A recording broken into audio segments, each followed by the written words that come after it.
but I got it from Sophocles and Shakespeare, as Dickens and Hardy got it from them too. Where did they get it? It had been around for centuries. I mean, you think the Oedipus cycle doesn't have a plot? Yes, it does. I wanted to ask you about, you mentioned just now in Lear, children dying, and in many of your books, children die. And I think you've said before that it's one of those things, as a parent, I think every parent here will resonate with them. It's one of those fears that's so overwhelming that you hardly know what to do with it. Why does it come up in your writing as often as it does? Well, everyone who's been a parent and has even a small imagination has thought in your darkest moments what it would mean to lose a child. No one who's had a parent and knows someone who's lost a child doesn't feel that empathy. And what is it that I do in my novels that so many writers centuries before me also did? You create characters for whom you, the reader, have an abundant sympathy, and then you hurt them as badly as you can. That's what it is, isn't it? That's what you do. It doesn't work if I don't make you love someone, and if the person is easy to love, well, that isn't very interesting either. But if the person is a little challenging to love, if the person as a headline in a newspaper would not be sympathetic, but if you know who they are sympathetic. Imagine Dr. Larch in the Cider House Rules. Is he a sympathetic headline?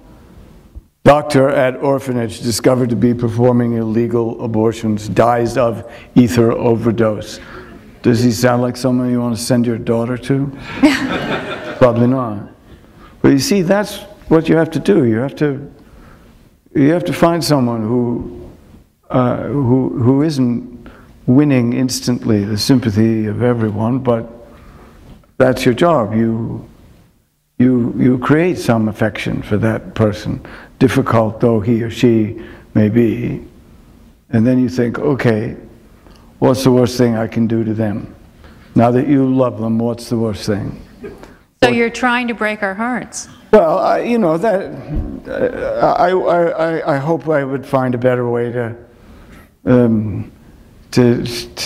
say that. I mean, the heartbreaking thing is also, I suppose, what sustains most of what's awful on television. So it's not always a high motive. That's all I want to say. You know, but I also think you know, my old friend who was of great advice to me in the writing of this book, Edmund White, has always said, I think very wisely, that bad writers or bad artists want all the same things and try all the same things that good ones do. They're just not very good. and he's right about that. He's right about that. In that sense, you know, the people who write the daytime soap operas, they truly do have the same objective that Tolstoy had. They're just not very good, right? But it isn't so much a different game plan, really. It isn't. It doesn't change. Here's another way to think of it.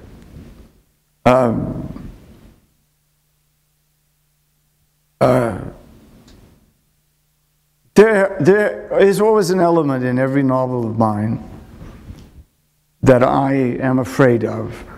There is a part of every book of mine that I am dreading the actual writing of, that I am, whatever the opposite of not looking forward to it is, I'm hating it in advance.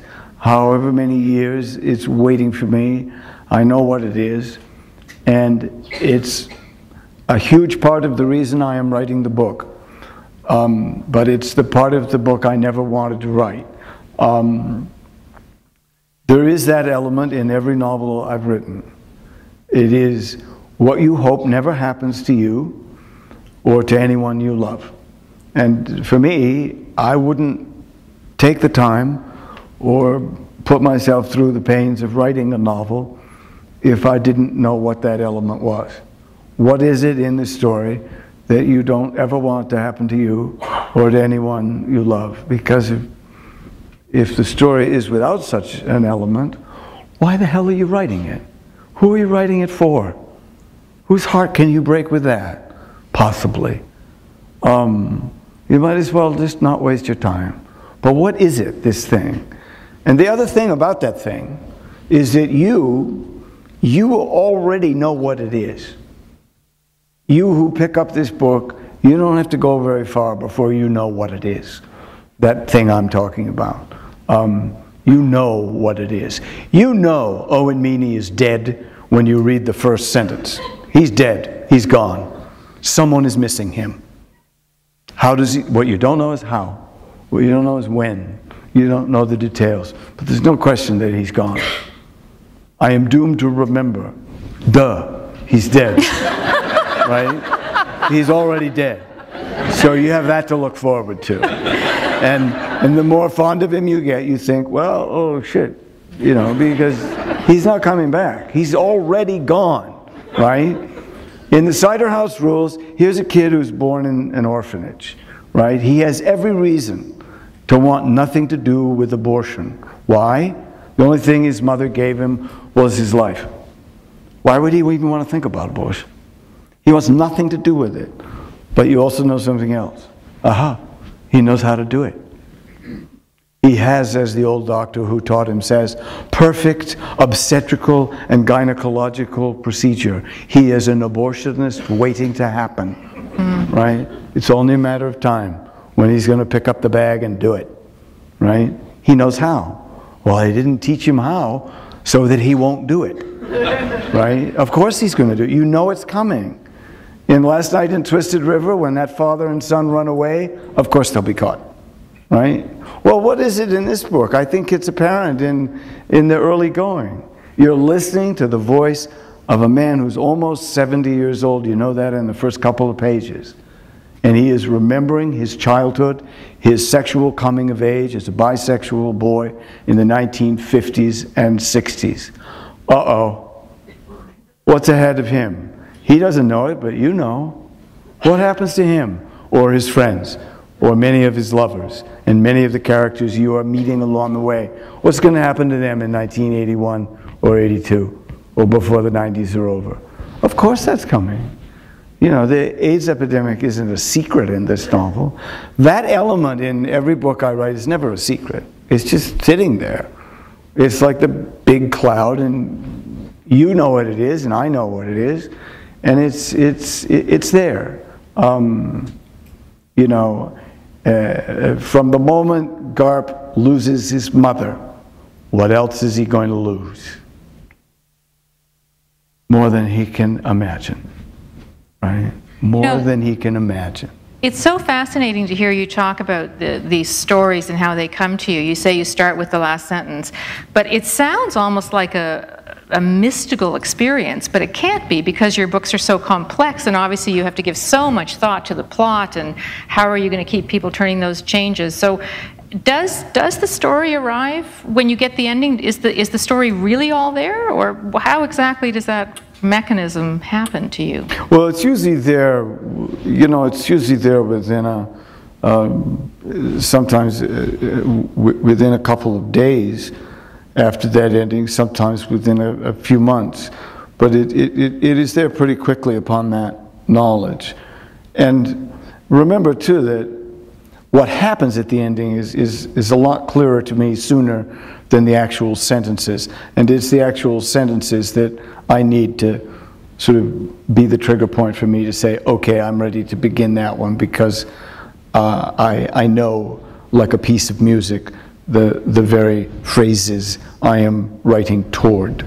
It's a great security to me to know what those exit lines are going to be. I mean, any actor knows this. If you you know what the last thing you have to say is. You know how you have to sound then.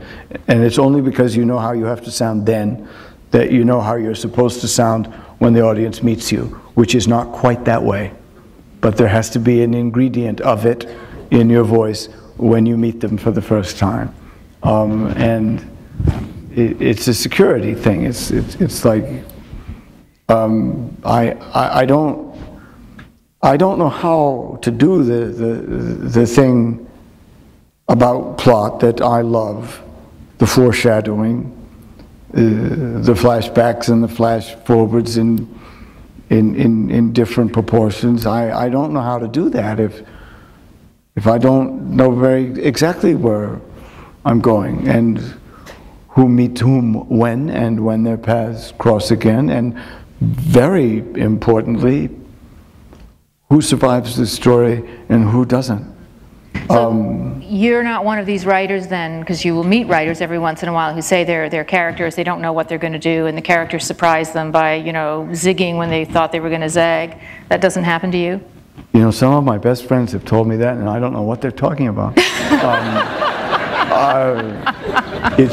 I can't imagine allowing a character to do that to me.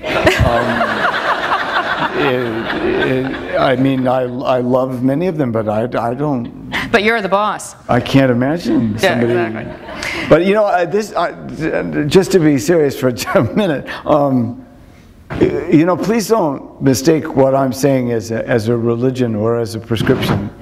It's neither. I would never have described what I do as a process for the writing of my first 4 or 5 books. I thought it was an accident that I got endings first. I thought that's just the way it worked for me, and one day it would change, or it might change. And it wasn't until I was writing the Cider House Rules that I thought, oh well, you might as well pay attention to this, because it probably is the way you work best, and is there a way you can maybe enhance this process by putting even more attention on that end piece, and knowing every bit as much as you can know about it before you commit yourself to a beginning. But that process itself was pretty slowly evolving. I don't think I ever used the word method or process until I was writing, or even I had finished that 6th novel, which was a Cider House. And guess what?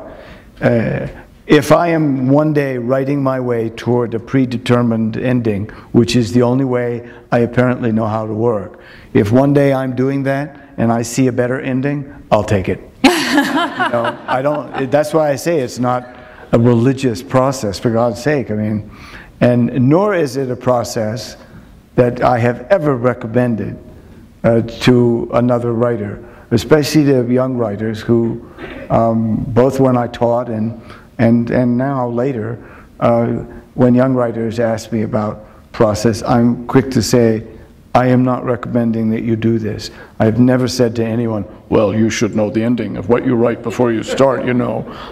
I mean, it is just the way it works for me. I'm not proselytizing. I'm just sort of clarifying how I get the information and in what order it seems to come to me. On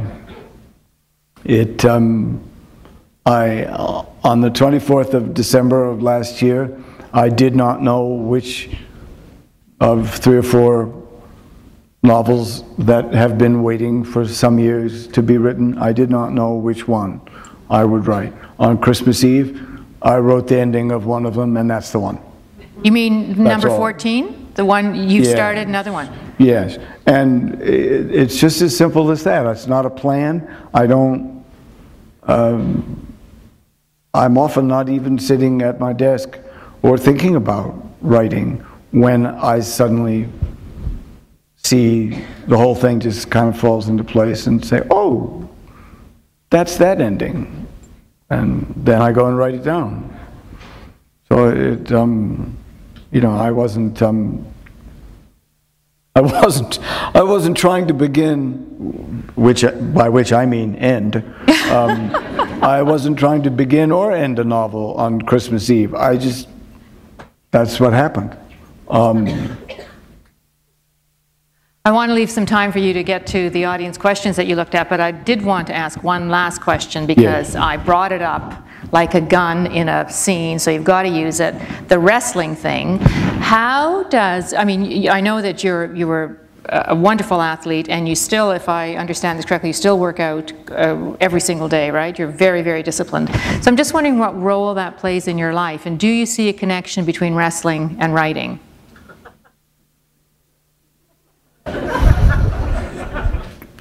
Well, let me correct you of just one thing. I am not a wonderful athlete, nor was I a wonderful wrestler. I just did it for an absurdly long time. And I got to the point where I was almost ready to start losing to the children of people who had beaten me. And it was only then that I realized I could spare myself further humiliation by finally stopping. I lost to many younger brothers of older brothers I had also lost to. And so, you know, I was a part of some very good and competitive wrestling programs, and I competed against some very good people, but I was not one of those good people. And I say that because I think it was because I was someone who was close to a lot of wrestlers who were more talented and more successful than I was, and both close to them as sparring partners and as an opponent, that that is a parallel I make to the writing. I feel that there are many similarities between the wrestling and the writing, which for me were on absolutely parallel tracks from the age of 14 until I was 34, when I stopped competing. Although I coached and trained younger wrestlers until I was 47. What I recognize about both of those things, writing and wrestling, is that the part of it you must love if you're going to be any good at all. And this sounds simplistic, perhaps, but it's true. The part of it you must love is the process itself. The part of your life which will be spent in a 7-minute wrestling match is very small. The part of your life when you are enjoying people reading a new novel for the first time is very, very small. It's the part of your life that almost no one else sees, that you will be living most of your days and hours doing. There's a lot of drilling in wrestling, a lot of repetition. There's a lot of repetition in the life of any good writer too. Your willingness to reread and rewrite and re-look at what you've seen 100 times. Your willingness to not be bored or get tired of the same small detail, taking it out and putting it back, moving it by a paragraph or two, changing a goddamn semicolon to a comma, and back to a semicolon, back to a comma, however many fucking times you do that. There's a part of that that is what it is. That is what it is. The number of times you do an outside single leg, a high crotch, an inside trip, the number of times you do that on a half-willing, semi-cooperative sparring partner whose smell you could find in the dark. The number of times you repeat the smallest little things, so that when you read the book, or when you do have that 7 minutes in a match, you can do something that looks absolutely natural and absolutely spontaneous, and it isn't natural, and it never was spontaneous. There's nothing spontaneous about it. It's a learned activity. And you do it enough, and over and over and over and over again, so that when some guy slaps you on the left side of your face with his right arm, and his elbow is not close enough to his rib cage, you got him. It's just the wrong way to hit you, and you got him. But it doesn't happen like that. It happens after 1,000 times. And it isn't natural. No more natural than saying, no, no, no, no, this shouldn't be the chapter of chapter. This shouldn't be the title of chapter 2. This should be the title of chapter 12. And you should not introduce the dog with one ear on page 325. We have to find the ear before we find the dog.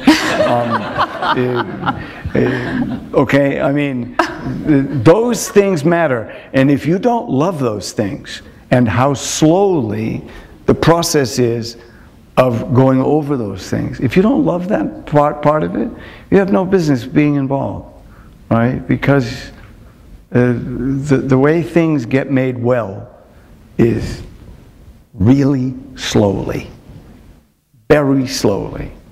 So you got to like the slow part, right? Not the this part, or the occasional moment when the referee raises your hand instead of the other guy, who you'd just be as happy to spit on as ever see again.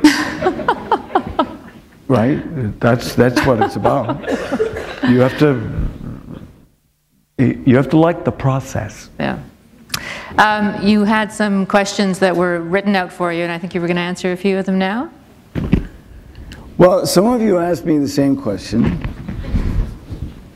or questions that overlap. So if these questions aren't all, if the way I've sort of written on some of your questions, and I've tried to combine some of them into one question. So if you don't recognize your own language, you see, I even rewrite you. He's such a control freak. He's rewriting your questions. And guess what? If none of you had done a good job, I would have made these up.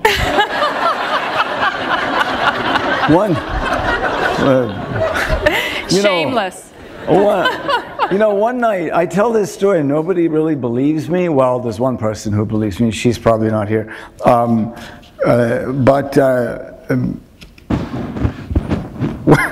One night in Vancouver, when there were written questions after an on-stage event, to this day, I can't figure this out.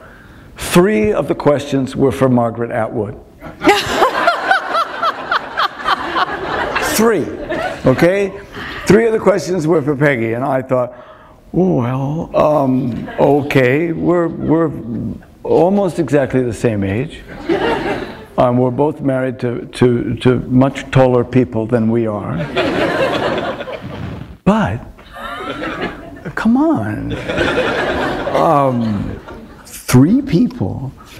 Well, of course, I was terribly distracted because I've known Peggy some time, and of course, I thought I could answer her questions too.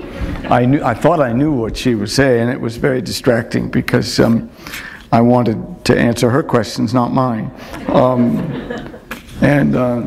I made the mistake of answering them, and of course, someone told her. And she let me know that I wouldn't have answered the 3rd one that way.